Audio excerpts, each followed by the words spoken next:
A federal class action lawsuit has been filed against Joseph Biden, Kamala Harris, Pfizer, Moderna, and even FEMA. This groundbreaking lawsuit demands an end to COVID-19 vaccines, chemtrails, and 5G tech. In this lawsuit, the plaintiffs are seeking an order requiring the defendants to immediately prohibit the distribution, promotion, access, and administration of COVID-19 vaccines, mRNA nanoparticles, and all mRNA products in the United States, prohibit releasing poisonous heavy metals, chemicals, and other dangerous ingredients into the sky throughout the United States, prohibit releasing deadly mosquitoes, and prohibit 5G radio frequency from being released. In addition to this, the lawsuit also seeks to stop foreign funding and illegal immigrants. Now, this isn't the first lawsuit concerning Pfizer and its vaccine program. Earlier this year, Kansas accused Pfizer of misleading the public about COVID vaccines in a lawsuit. The state accused the company of misleading the public about the risks and the effectiveness of its vaccine. And only a few days ago, the FDA asked a Texas court to shut down the COVID-19 vaccine records lawsuit. This particular lawsuit was filed by the Public Health and Medical Professionals for Transparency, whose members include professors and scientists from Yale, Harvard, UCLA, and Brown. The group has posted thousands of records on its website. The lawsuit claimed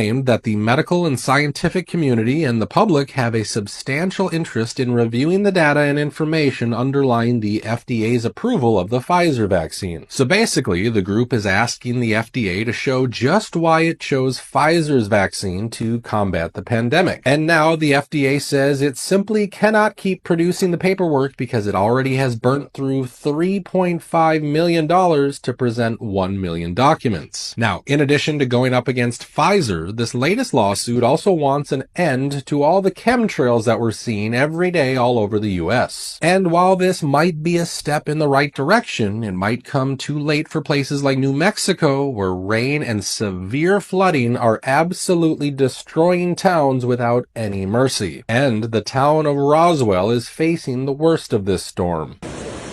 No, we're actually floating. I'm sorry I told you to turn right. You should know better than to listen to me. I literally told you not to listen to me.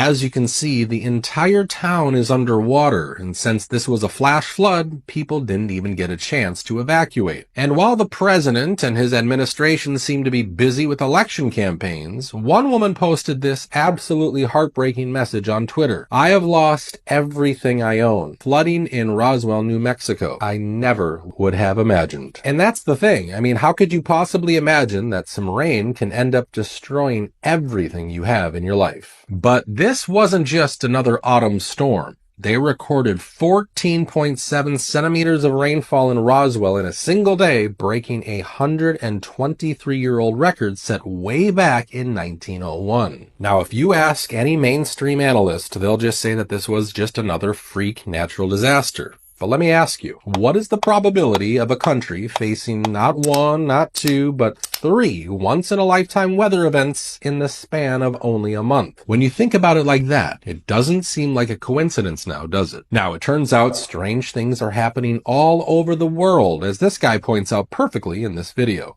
What in the end of the world is happening right now? Why is everywhere flooding? And when I say everywhere, I mean everywhere. So we have Roswell, New Mexico completely flooding. Quite literally for no reason, it appears. The worst flood since, 1901? But again, it's everywhere. The same exact time it's flooding in Canada.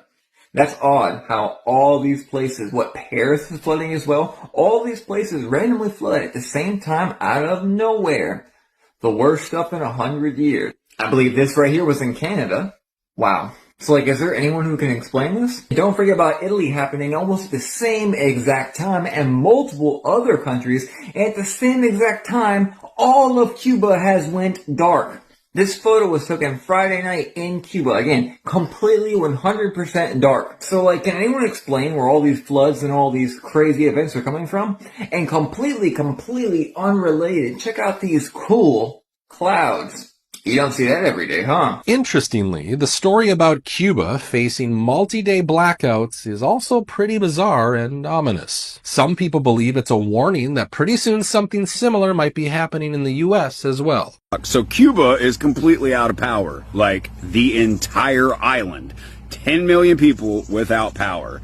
Now, I'm not one to jump to conclusions, but usually before something big happens in America, it's like they try to do like a little trial run in a smaller country. They do it with the monetary system. They do it with different military exercises and different things all throughout history. You can look them up. My curiosity, I guess, should be a better way to say it.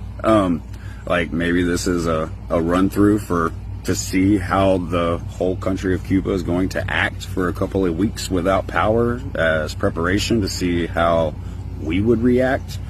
I don't know. Maybe not. Still pretty crazy.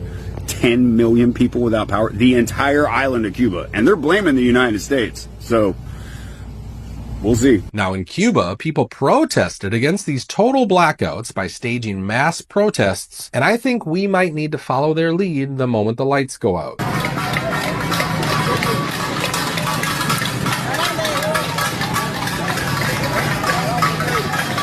Now, while we're discussing strange storms and events, I would love to once again draw your attention back to North Carolina and the victims of Hurricane Helene, because it's pretty clear at this point that the mainstream media has intentionally stopped talking about. Go out to the families of all these missing people, and we do hope that you find your loved ones very soon. And while our news channels might have forgotten, this channel and its community certainly won't. We will keep showing the world exactly what's going on in these small towns. For instance, do you know that the governor of North Carolina is telling people to just sell their land instead of rebuilding? In southeastern North Carolina, 1,000 year. We know that that's not true anymore. We know that these events are going to become more and more intense. So we've spent a lot of time being smart about the way we approach rebuilding. We go into communities, we work with them, we have plans for local governments. You know, in some areas, you just shouldn't build back. And we've been able to convince certain communities and people that buyouts are better, and you create green space that soaks up flood water that comes and protects surrounding areas.